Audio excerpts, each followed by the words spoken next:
It's Thursday. It's trade deadline day. You already know what we're talking about today. Some more big questions and storylines for the Pacers to monitor today, ranking the Pacers from least to most likely to be traded. Derek Kramer from iPacersblog will join us to do it all on today's Locked On Pacers podcast. You are Locked On Pacers, your daily Indiana Pacers podcast, part of the Locked On Podcast Network, your team every day.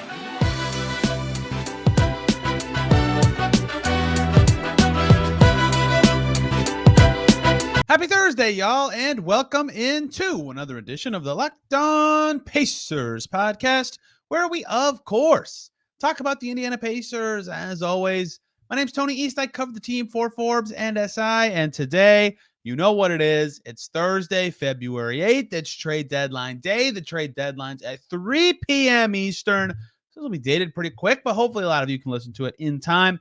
We have a lot to get to today, previewing the action, including some burning questions that have not really been talked about ahead of the Pacers trade deadline, and ranking every player on the roster from my and my guest's opinion of least likely to most likely to be traded. You will never guess the top answer for both of our least likely to be traded, and I mean that sincerely. You will never guess it. Derek Kramer from iPacersblog is our guest today.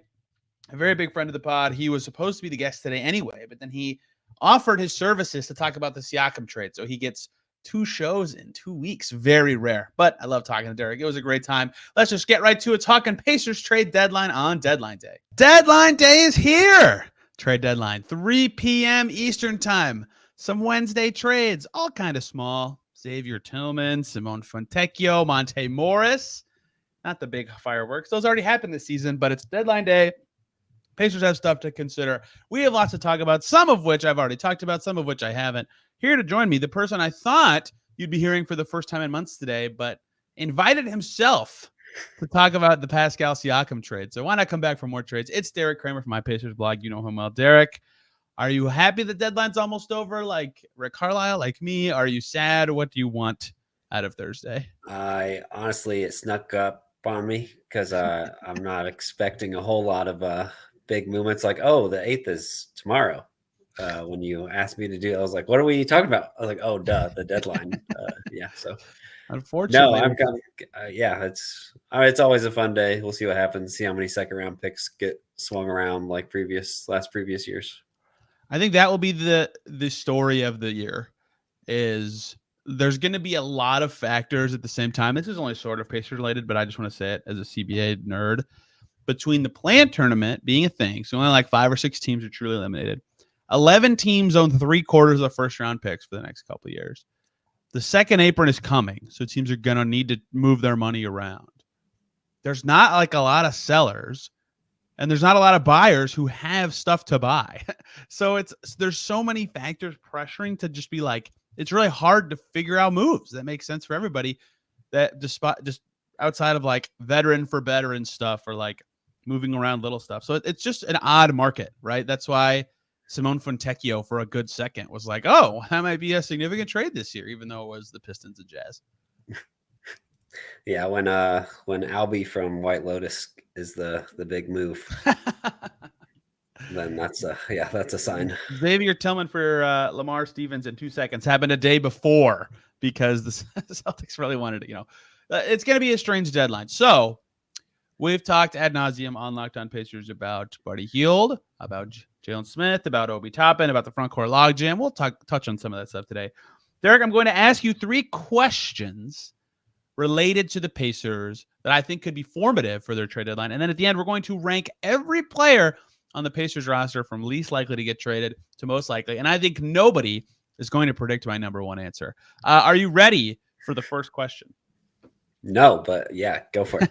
The first question is actually a question the Pacers might have to think about now for the rest of the season that could be formative to their trade deadline plans. Do you think that they can now get to the 5 seed after Joel Embiid's injury? And with that in mind and having a potentially easier winnable first-round opponent, does that make you feel better if you are the Pacers at going for it? As of me talking to you and asking this question, the Sixers just lost to the Warriors at home for their 3rd straight loss. The Pacers are now 2 games out of 5th. I think they can absolutely have a shot at getting into that 5th slot.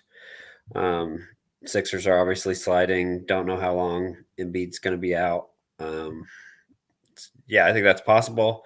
With the way things are kind of shaken out, you kind of wonder if that 6th spot is still like the better of the options, depending on the matchup. So I don't know if that makes it would make me want to like push in any more chips right now, just to kind of try to move up in the standings this year. But certainly possible that they could keep moving right up. Yeah, the thing about 5 is, and this is different now because of the reason they can get 5 is, for a long time this season, thought was, well, if you get 5, you avoid Milwaukee, Philly, Boston in the first round. But now Milwaukee is 5, and it's the Cavs and Knicks who are on fire that have climbed into 2, 3, and 4 and into that mix. So your opponent could still be tough, but obviously, if you get to 5, you feel better. The philosophical reason for that question is like that, because that is now attainable, right? I and you and a lot of people have talked about the key of holding on to 6th, right? Tracking the Heat, tracking the Magic, getting in, avoid the play-in tournament.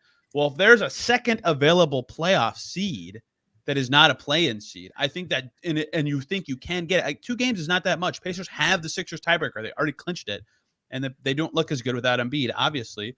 Like, that could, in theory, change your thinking a little bit, or at least you feel a little more willing to be risky if you feel like, yeah, we've got a better shot at the playoffs than I thought. Even if I personally would not pick the Pacers as favorites against any of the teams with a better record than them in the East right now, if you think you have a shot at 5 or a better shot at the postseason, that might change my thinking a little tiny bit.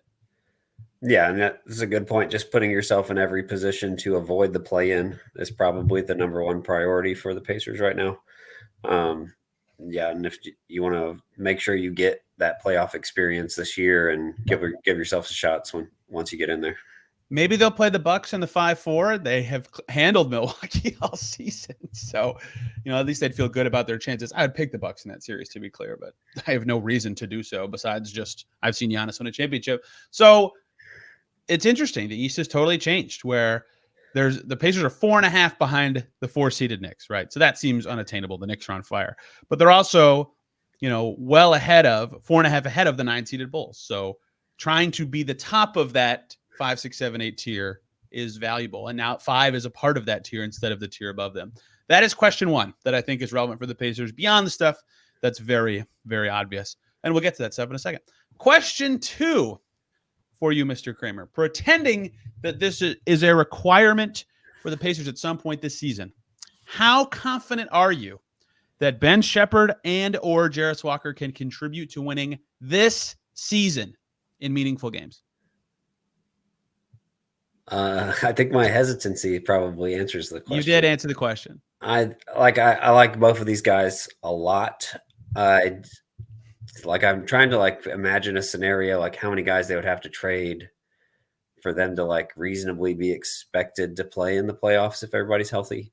Even before I'm getting to whether I'm confident how well they're going to play in those scenarios. Like Ben Shepard played last night, and the only guy out was Ben Mathurin, right? Like, they're technically one trade away from him being in the rotation, but that's the regular season rotation, not the playoff rotation. Right. That's what sure, he was one guy away from being in a 10-man rotation, but how many guys is he going to be away from being in an 8 or 9 in a playoff situation where they're tightening the rotation as small as possible?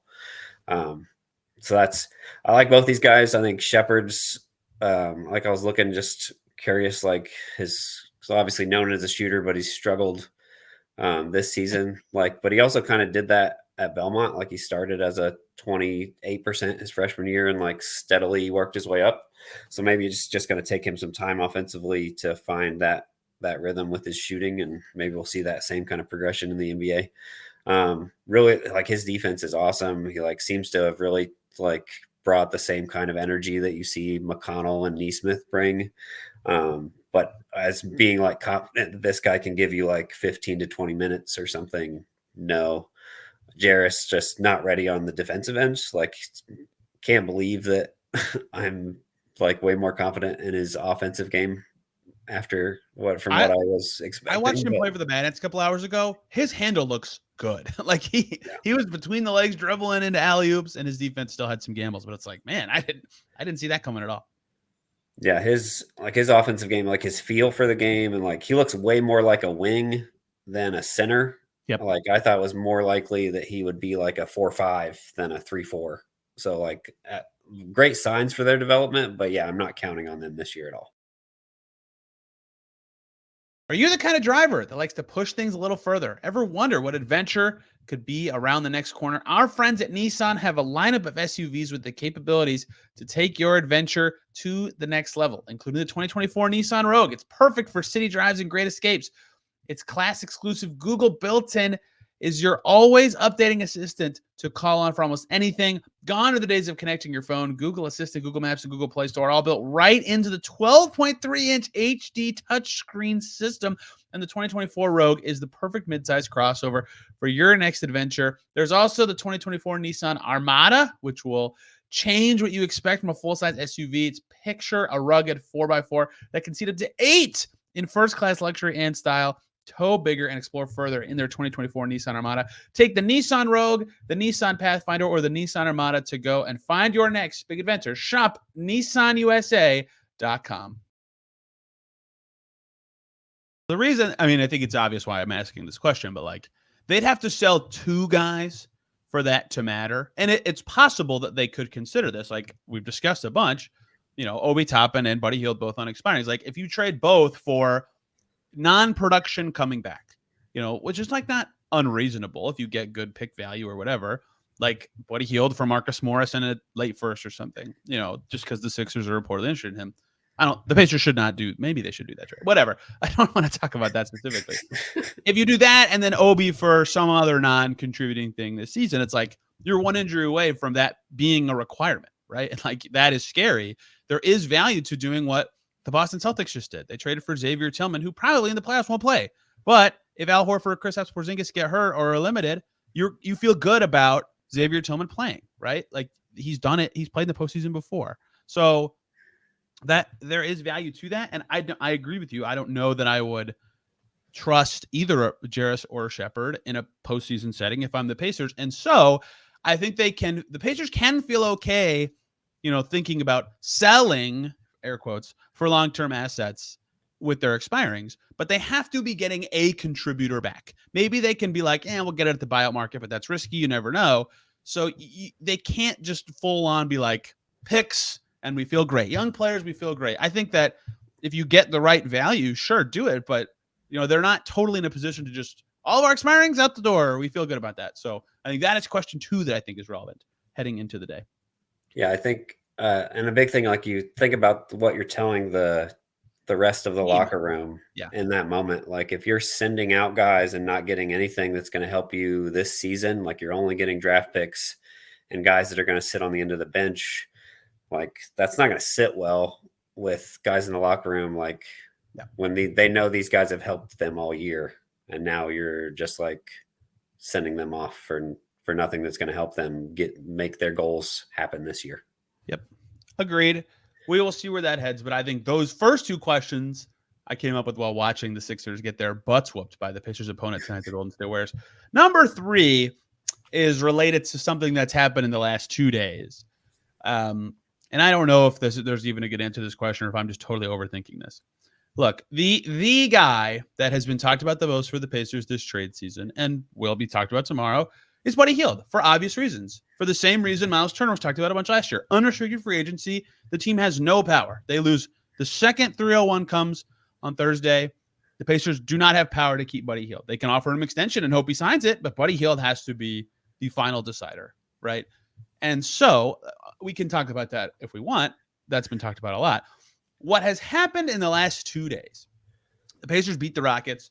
James Boyd asks Tyrese Haliburton about Buddy Hield, who's plus 11 and played a wonderful game. 5 for 7 from the field, some nice assists, some better defense. And Tyrese Haliburton said, "I'm glad you asked about Buddy Hield," and then talked a lot about all these positive things Buddy Hield provides the Pacers, even when his shot's not falling. And they're close, but gushed about him.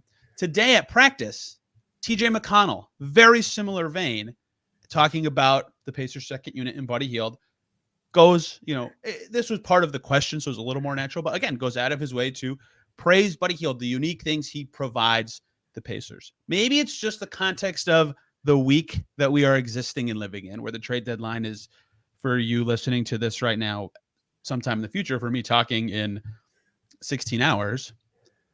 Does it mean anything to you that you've heard two players kind of go to bat for Buddy Hield this week? Because I think the team clearly valued him the whole time. They always played him. They always trusted him to shoot. It's like their actions always suggested they believed in Buddy Hield.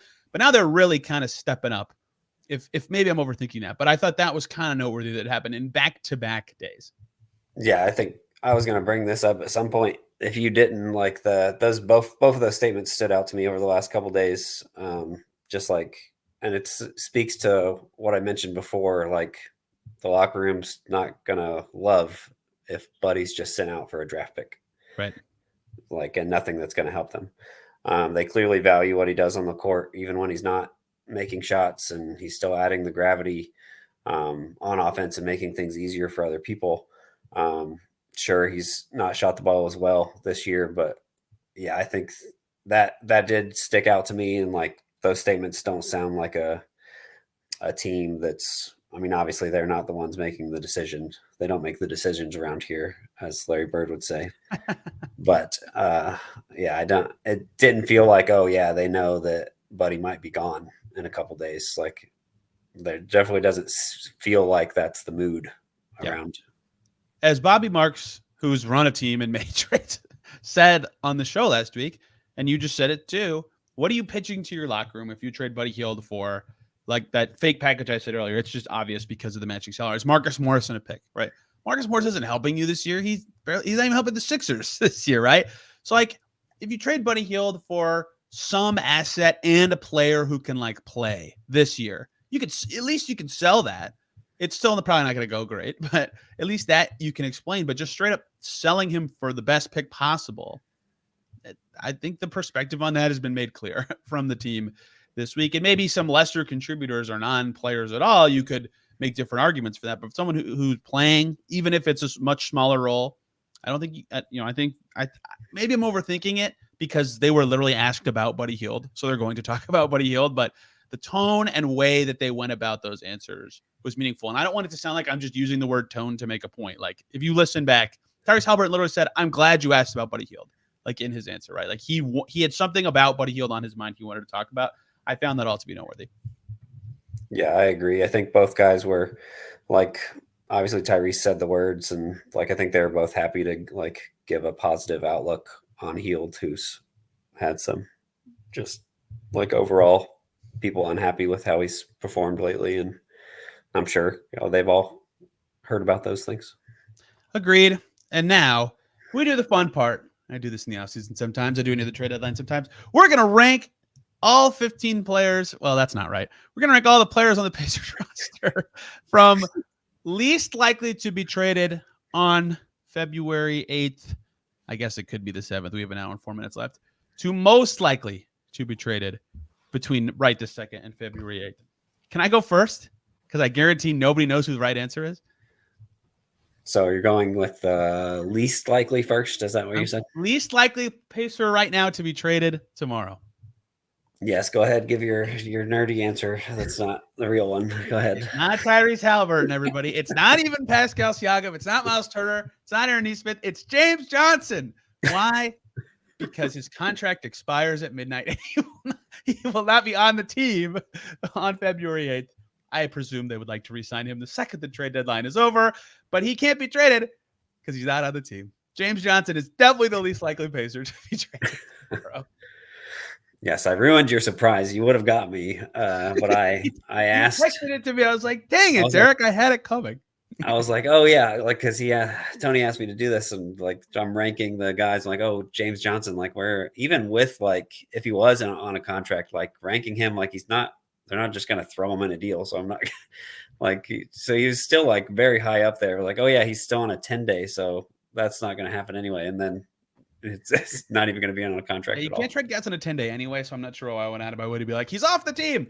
That is my way of including to listeners to let you know that the Pacers will only have 13 players on their active roster for trade deadline day. So they could make a 1-for-3 trade. How about that? That's a pretty rare one.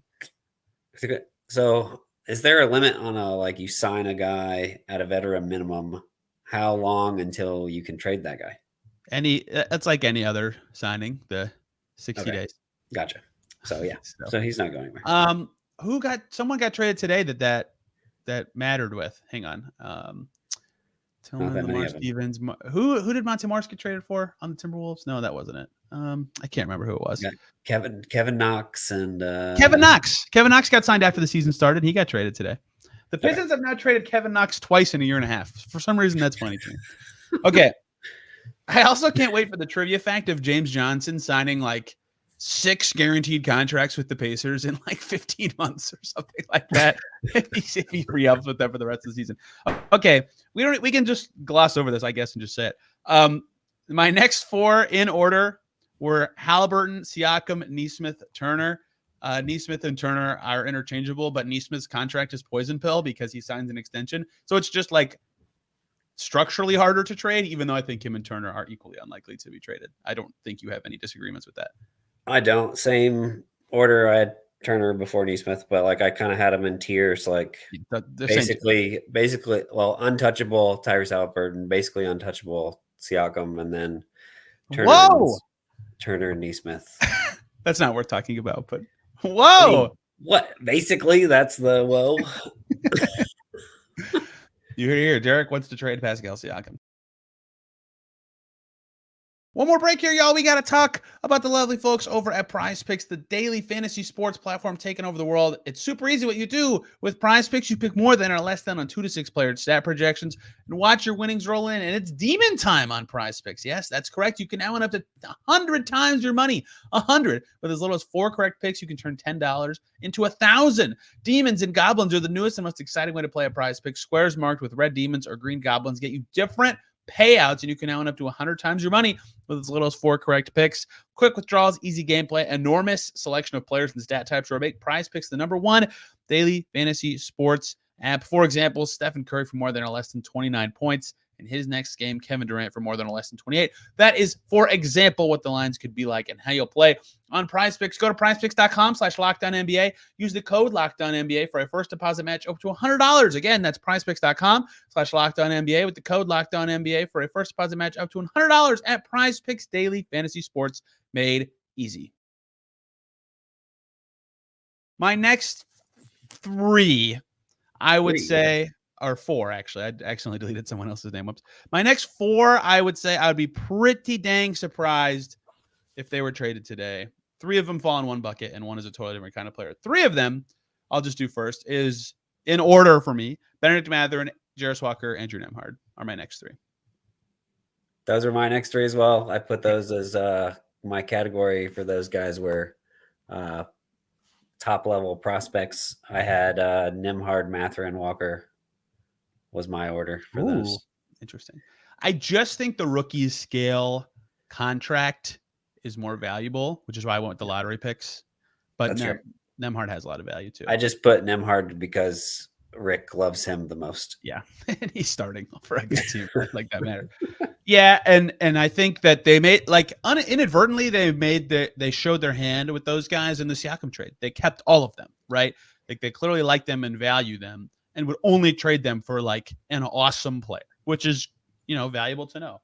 And unless something crazy happens tomorrow, I don't see that being the case. My next one is kind of in a tier of his own, although I think the next 2 guys could kind of be in a tier together of like, I guess there are ways that it makes sense to me, although I'd consider it unlikely. And that is in order, TJ McConnell, Ben Shepard. Is that your next tier as well?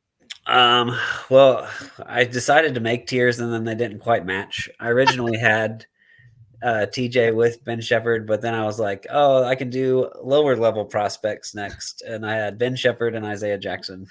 Oh, interesting. Okay. Yeah, I don't have Isaiah Jackson where you do then. Our first disagreement. Isaiah Jackson's in my bottom 4. He was almost there.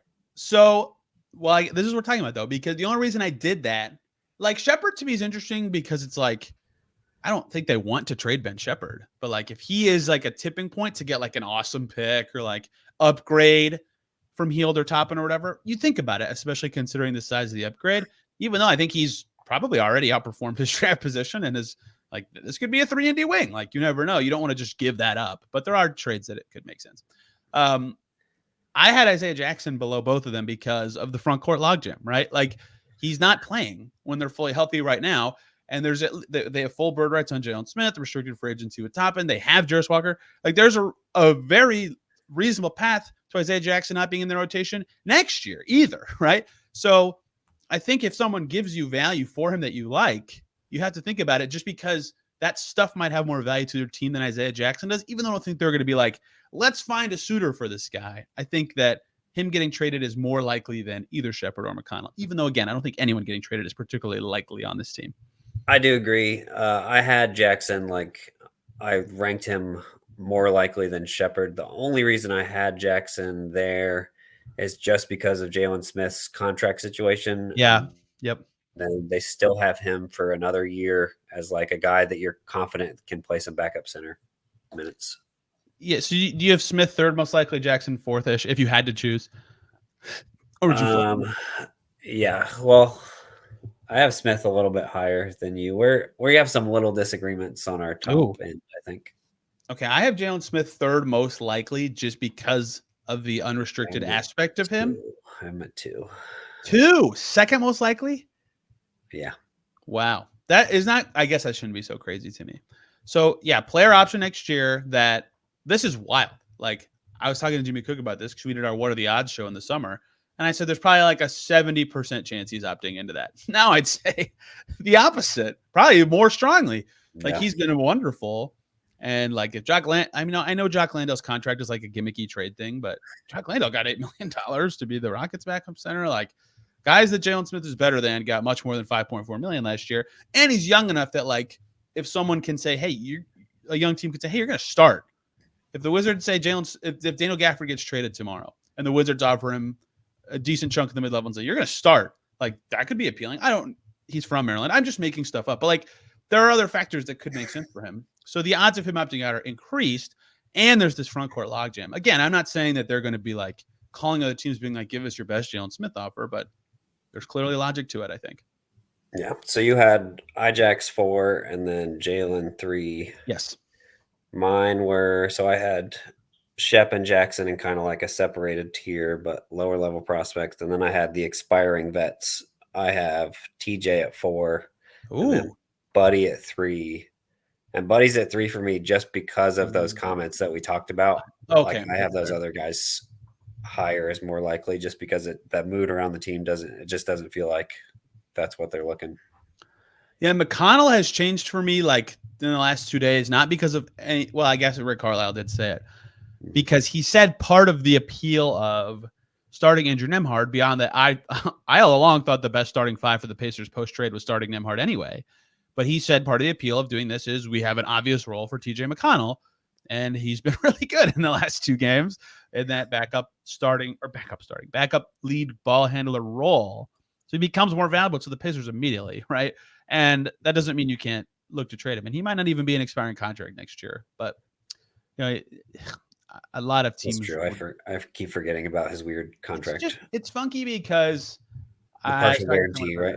Yeah, it's partially guaranteed and it's over half guaranteed. So it's funny because on one hand you could say the question is you'd only save $4.3 million by waiving him, and he's worth more than $4.3 million.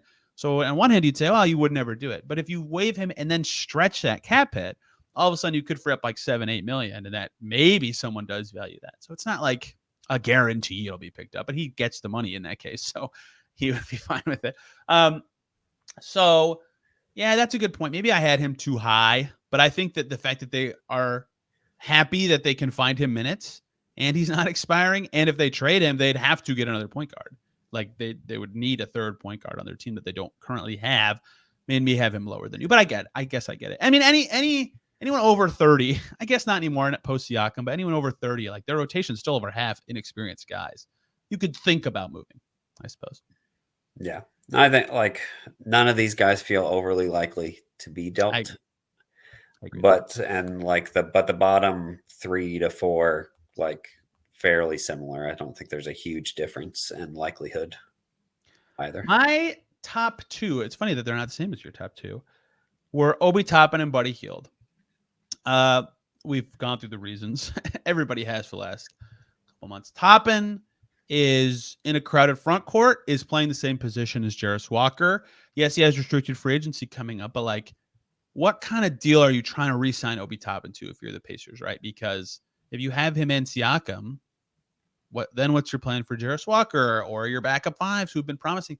And that's not to say Obi Toppin's done anything wrong, but they traded for Pascal Siakam. Like, that changes your thinking about a player, even if Toppin played well.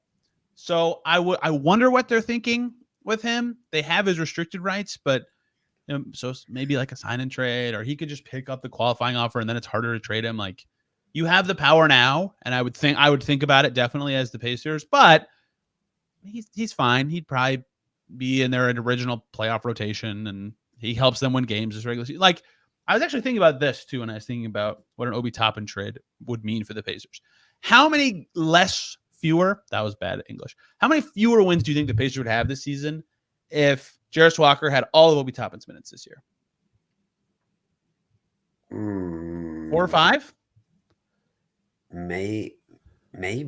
Like Obi's had some games where like he won the Pacers some games. Right. But... Let's do it. Ready? At Philly in-season tournament. 27-6, plays backup 5 the whole fourth quarter, plus 13 in a 6-point win. I mean, maybe Jarus plays phenomenally in all these games I'm about to name, but like, they probably lose, right? The other one, Atlanta in-season tournament game. 18 points, 7 rebounds, 4 assists, doesn't miss a shot. Fantastic. In Miami, that game they kicked butt without Haliburton. 20 points on 7 for 8. Played some backup center, plus 18 in a 15-point win. Awesome defense against Jimmy Butler. Awesome defense against Jimmy. The Suns game that just happened, right? Mm-hmm. He was amazing in that game. And again, maybe Jarus does awesome in these games, and I'm overhyping this. They used plus 7 in a 2-point win, by the way, in that Suns game. Like, that's just his best 4 games, I would say. No, thinking about it. Oh, he had another big game against the Heat also. That's funny, but they lost that one. So let's just say 4. That's a big deal. They'd be under 500, right? So like, on one hand, yes, it would be under 500. I had to check my math in my head. So on one hand, I'm partial to like thinking long term there on a guy that is in a crowded spot and you don't know his future. On the other hand, it's like he's been important to you, even in a bench role. So I don't know. Maybe I had a lot of trouble with him, even though I think that if they traded him, I would totally understand why they did it. He was my most likely, my number 1, and then I had Jalen Smith at 2. It's mostly just, and like I said, I'm not like overly expecting anybody to get dealt tomorrow or today. But like, just because they traded for Pascal already, because of his impending restricted free agency next year, like maybe like he's kind of already upped his value with the Pacers already. So maybe if he can get a bigger role, bigger opportunity, but he seems happy with the Pacers and likes this locker room, likes this organization. So like it's hard to see any of these guys go. Like they all like each other. Everybody seems to be happy to be here. Buddy obviously is not getting offered the money that he wants, if the whatever it might be, but like everybody's like, I don't know. It's hard to, nobody's begging to get out the door or anything. It's funny about that because, let's just pretend that, Buddy and the Pacers were far apart before the season, right? Which is a thing that was reported, and the Pacers didn't confirm it, but they said, yeah, we talked about it.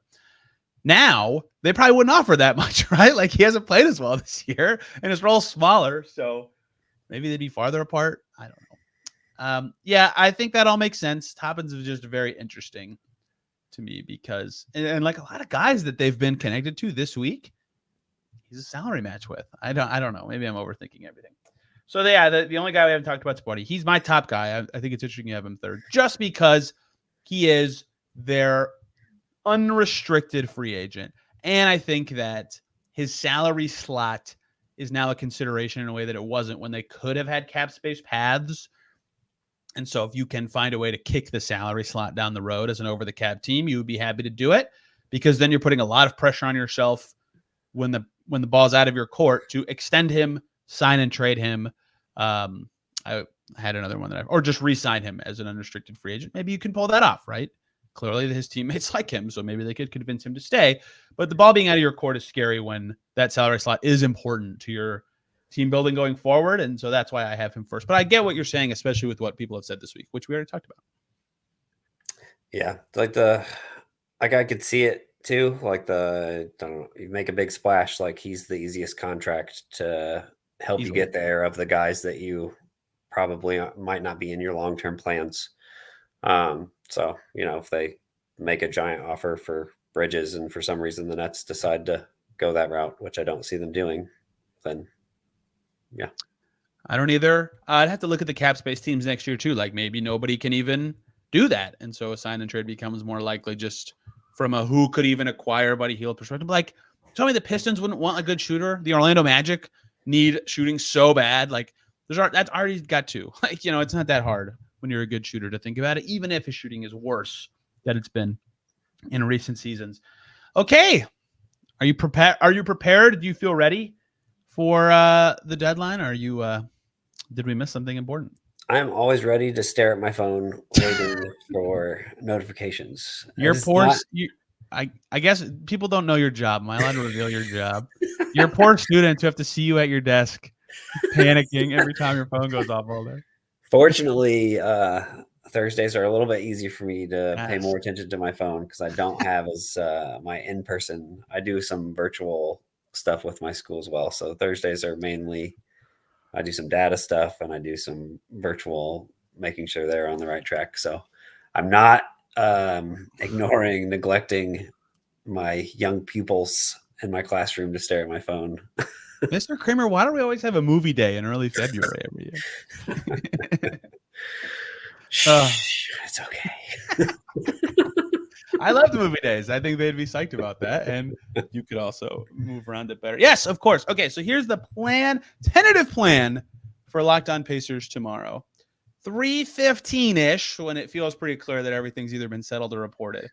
We'll try to do something quick on what the Pacers did or did not do.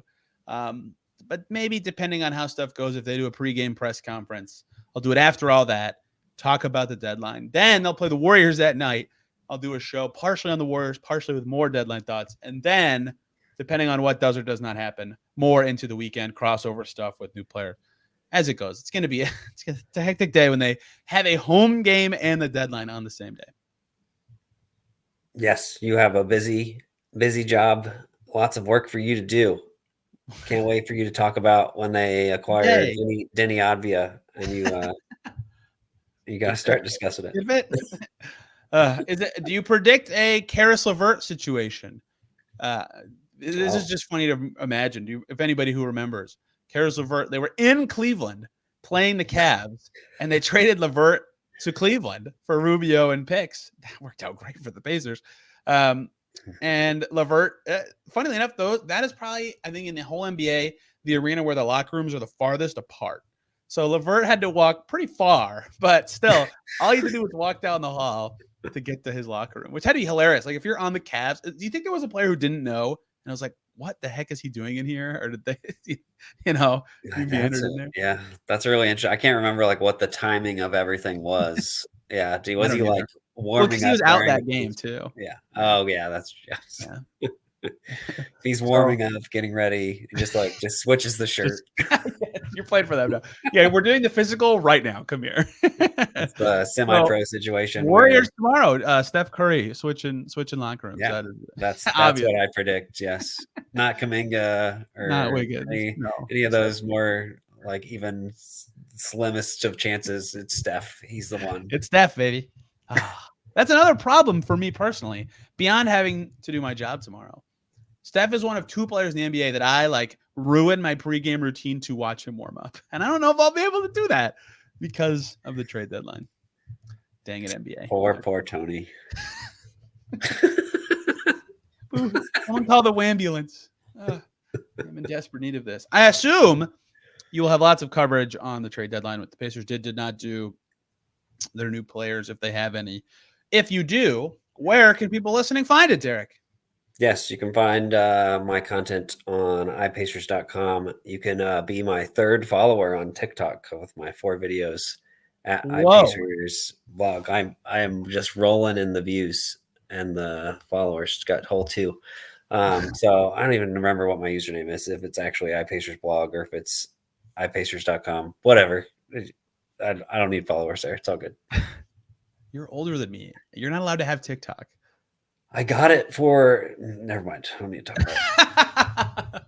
I'll see you in person at some point. We can hash that out. Yeah, we'll see what the schedule is tomorrow, but expect 2 shows because I still would like to talk about the Warriors game, even though I'm aware that everybody will be more interested in the trades. Lots to come here, and I'll be writing about everything that does or does not happen and what that means for the Pacers going forward. Derek, this was great. We have reached the end of the guessing what happens version of this, and now we can talk about what did or did not happen, which I personally am thrilled about. Tomorrow, lots of coming. I'm on Twitter at Tony R. East. This show is at Locked On Pacers. Till then, everybody, we'll see you soon.